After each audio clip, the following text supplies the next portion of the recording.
Mimosa Escher est une artiste française qui est née en 1986 à Alès. Sa pratique est très polymorphe, elle fait des installations, du collage, de la peinture, de la sculpture et elle travaille aussi beaucoup de manière collective. Pour sa proposition au prix Marcel Duchamp, Mimosa Escher nous propose une espèce de synthèse de son travail, des collages, des assemblages, des images publicitaires mélangées à des images privées, des objets de consommation courante comme des jouets, des petits déchets de la culture industrielle, dans une installation qui est en partie cachée derrière un grand écran sur lequel s'écoule un liquide légèrement jaunâtre. Cet écran produit évidemment un effet de brouillage qui dissimule en partie ce qui se trouve à l'arrière. Pour cette proposition, elle s'est inspirée d'un défilé de mode de Alexander McQueen en 98 qui s'intitulait Golden Shower, dans lequel on voyait les mannequins défiler sous une pluie dorée. C'est un défilé qui avait fait scandale à l'époque. Ce qu'on voit en fait tout au fond de l'installation, ce sont d'anciennes publicités pour ces oestrogènes de synthèse qui ont en fait empoisonné les femmes américaines des années 60 aux années 80, qui les ont rendues malades parce qu'elles ont déclenché chez elles des séries de cancers.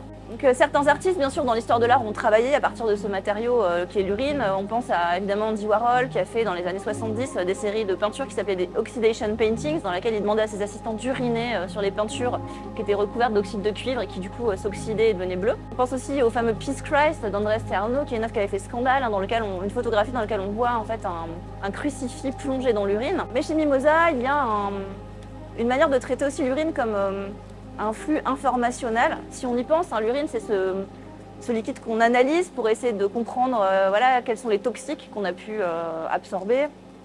Et donc il y a aussi cette dimension presque informatique dans l'urine. Et dans cette installation, ces dimensions à la fois biologiques, émotionnelles, hormonales se mélangent sous cette forme de grande fontaine.